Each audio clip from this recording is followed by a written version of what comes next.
So everybody wants to know, is Putin going? Will he? Won't he?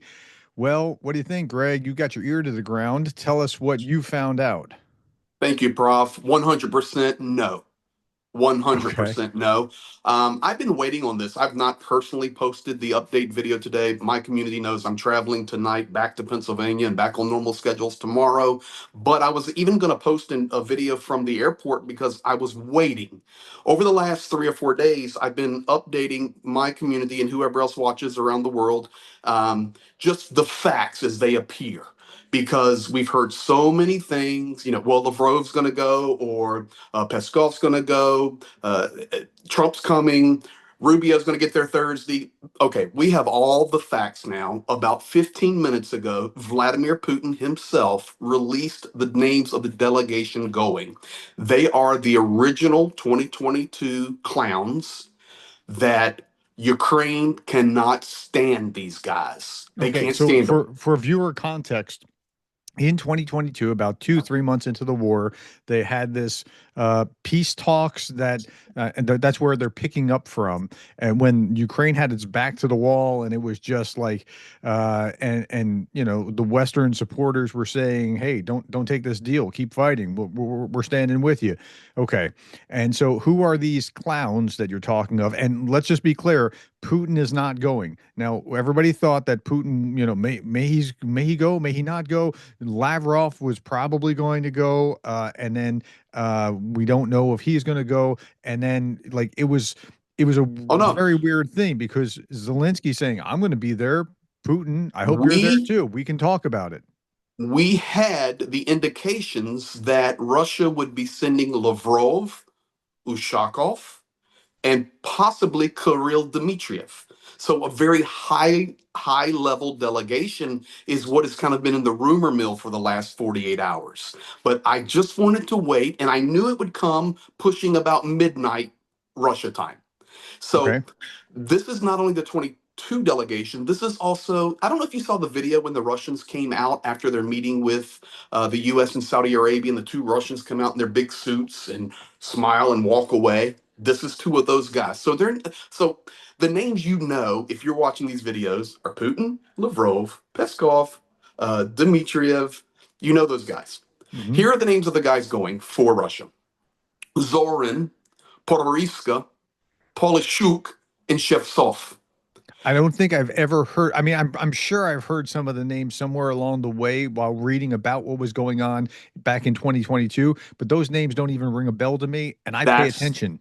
that's the point. They're nobodies. Who So, is what's going the for strategy? Ukraine?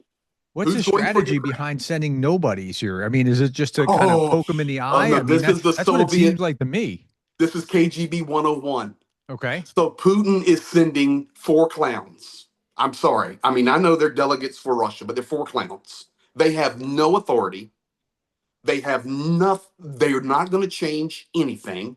Nothing can be agreed upon. Nothing can change. He's sending four no names. Zelensky confirmed before Putin dropped these four names that Zelensky's going, Yermak's going, Umarov's going, Subiga, and Zhovka. The top five are Okay. going, including the president, the foreign minister, the defense minister, and advisors to the two head advisors to the office of the president. And then Putin comes behind it and says, "Oh, I'm sending you chefs off." Okay. So, one of the articles that I read, I talked about in my three big stories segment tonight, was Zelensky saying at some point Trump has to realize that he's being lied to by Putin. Yes. At what point what will it take to shatter the cognitive dissonance that Trump has about Putin? Like, he's clearly not serious about I this. I mean, you I understand what I'm saying? I do understand completely what you're saying, but I don't want to just sit here and bash, but proof is in the pudding. So take it back one step further. It was the United States that first announced that Rubio and Woodcock would be arriving on Friday. So that was the first card that tumbled. It's almost as if the United States said, okay, you guys, I want you to get together and talk. So they changed it where they're not even arriving till Friday. So once that happened, I know Putin was said, I'm not sending anybody down there. Now, why All would right, Trump so not you're get saying the this? U.S. had an impact by saying Rubio's and Witkoff aren't going to and Kellogg aren't going to be there till Friday, and that 100%. okay, but that why would that matter if Putin and Zelensky are actually meeting Putin theoretically? will never meet with Zelensky Oh, I understand that, but theoretically, if they were going to meet, why would that because matter? because Putin views the government of Ukraine, including the presidency, is illegitimate. He cannot Okay. back up on that. So if they're illegitimate, he can't send his big boys. So he can send lower tiers. And when the United States said they're not going to show up on Thursday, he definitely has a reason now. But if Now, they're illegitimate, though, why would you even have these talks to begin with on Thursday? Like it doesn't. because he's hoping for capitulation for But no, Ukraine. no, but you can't have a legitimate. You can if they're illegitimate, you can't actually conduct this with them anyway. So why even make the big peacocking stage? Like, yay! Look, I'm going to do this thing. Why would you So do that? that he can say, I offered. I set the 15th. Okay, so And then okay, Zelensky did counter and really just threw him for a loop by doing that. Okay, and then so is let's this go back to your Zelensky? question I didn't answer though. Go ahead. I am growing more confident each day that Donald Trump is even more than I ever thought only about Donald Trump. And he really believes he's the alpha dog. And we can hear the rhetoric about Putin.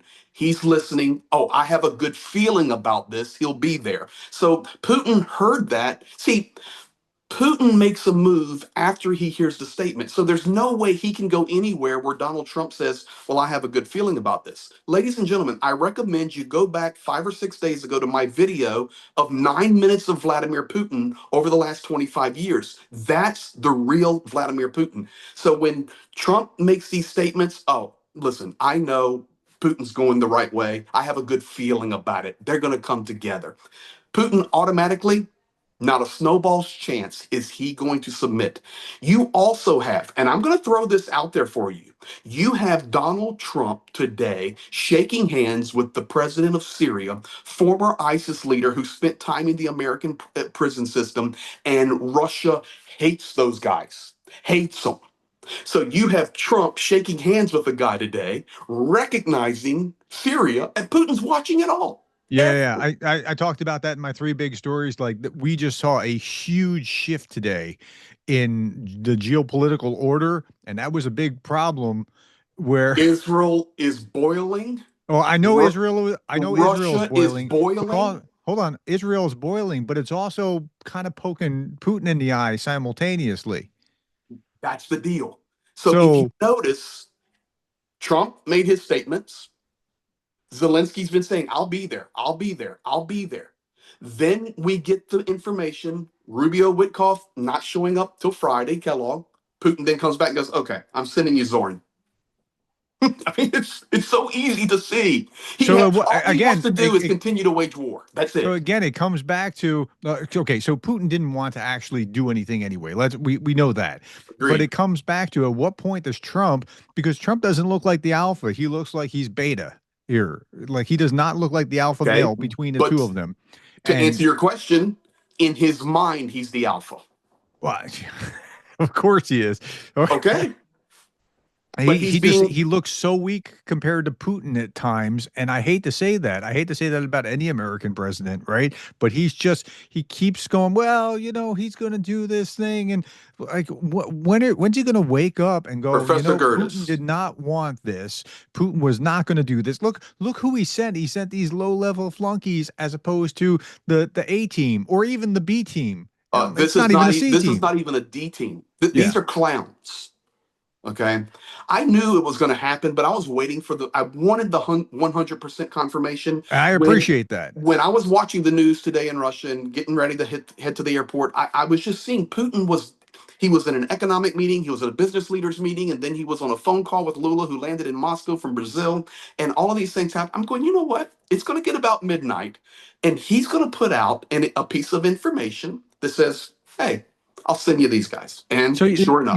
Hey, even this thing with Lula, like Lula was held up at the airport for 4 hours. He flew from Brazil to Moscow, or not, maybe not, maybe Yeah, just outside Moscow. Moscow, right? Mhm. He flew from Brazil to Russia, and then he couldn't even meet with Putin. Like Putin snubbed him, and then, That's like, his BRICS buddy. yeah, I know. So What can we Putin gather from really, that? really wanted to dodge this uh coming together to talk about whatever, right? I mean, 100%. yeah. And we can also, okay, this is a facts only video. Everything we've shared is facts. I mean, other than our commentary on Trump and maybe insight to that. But as far as the meeting, who's going, that's facts. Hmm. But it sure is interesting that after 4 days with Xi Jinping and a full day of meetings with Xi Jinping, Putin's pretty emboldened on what he's doing right now. Yeah, So I wonder what something the happened. conversations were there. Something Um, happened. yeah, I can't. I mean, I could only I can't speculate. I I can't can't prove either. But anything there. the So, other thing that we have to remember is I hate to even share it. And when I get back home, I need to do a live with the full Frontline update. Um, it's really, really tough on Ukraine right now. mhm. It's tough in Pokrovsk. Russia really is encircling Pokrovsk and Mirnograd. They control now, significantly control the highway between Mirnograd and Konstantinivka. They're pushing up from Toretsk.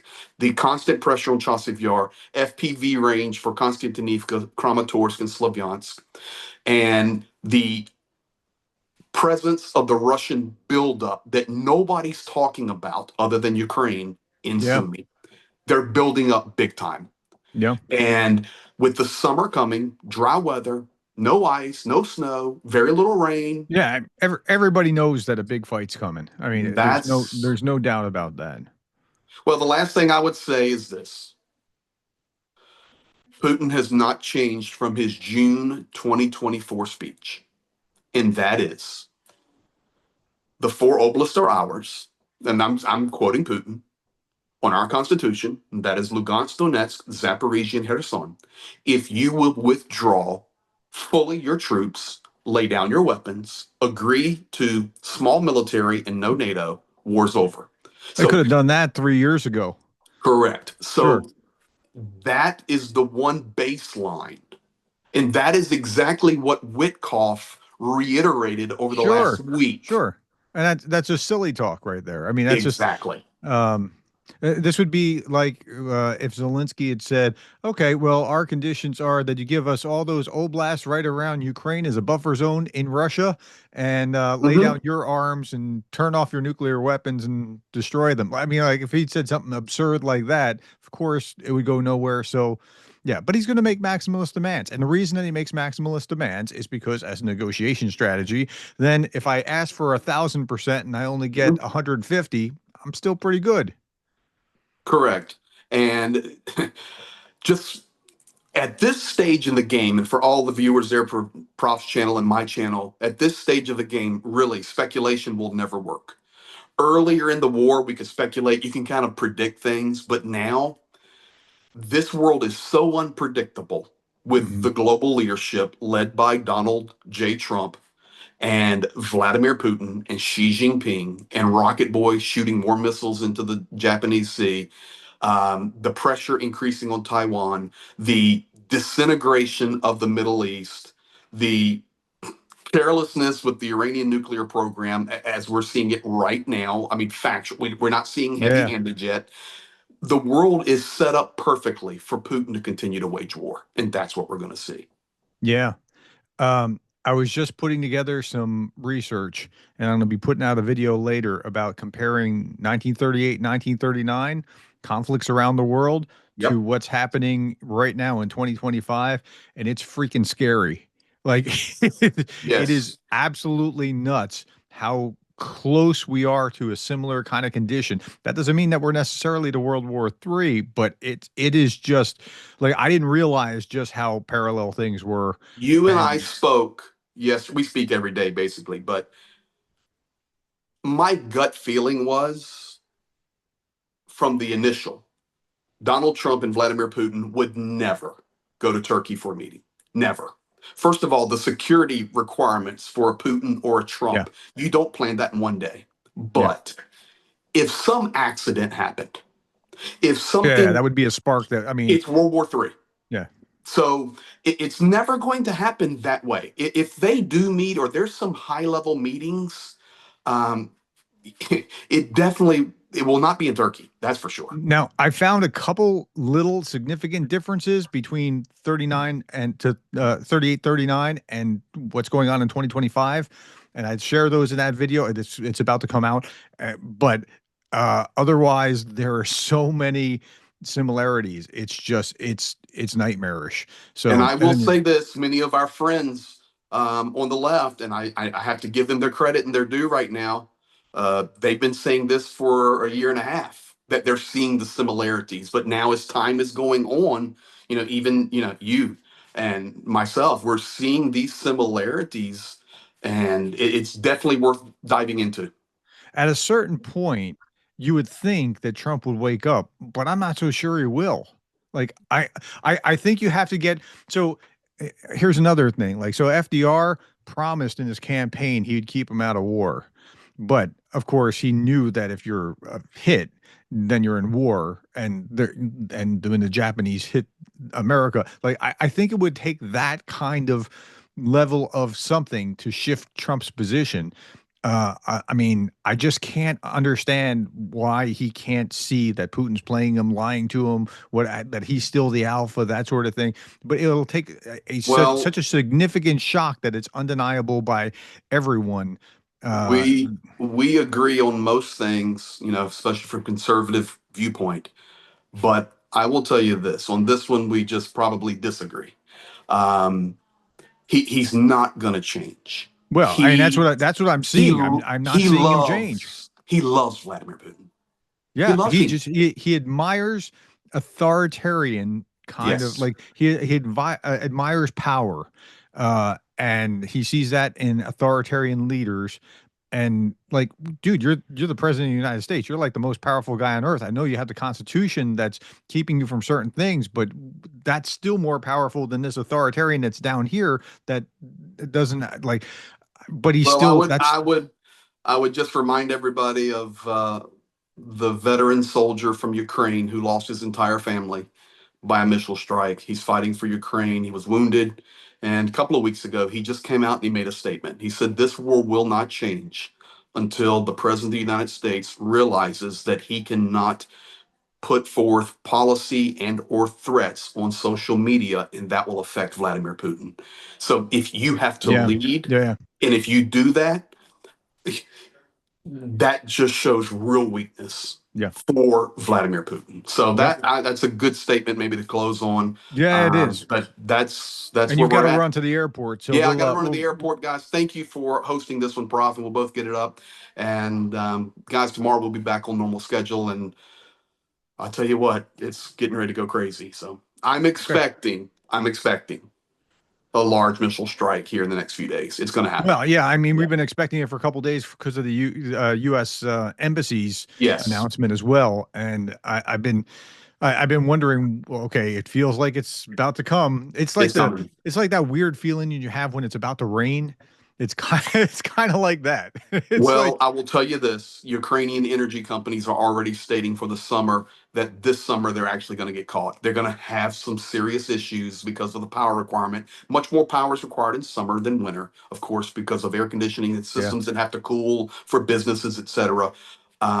And they're already warning we're going to have power outages. So yeah. and rolling blackouts. So this is like I hate to say it, but it's the time that Russia will continue to strike electrical infrastructure. And by the Yeah. way, yesterday they destroyed another substation in Kharkiv. So this is what they're doing. All right. Yep. All right. Well, All right, my man. we'll be letting you know what's going on as we see it. Thank you for your Thank time, you. Greg. Appreciate you, Prof. Safe Be blessed. travels. Thank you.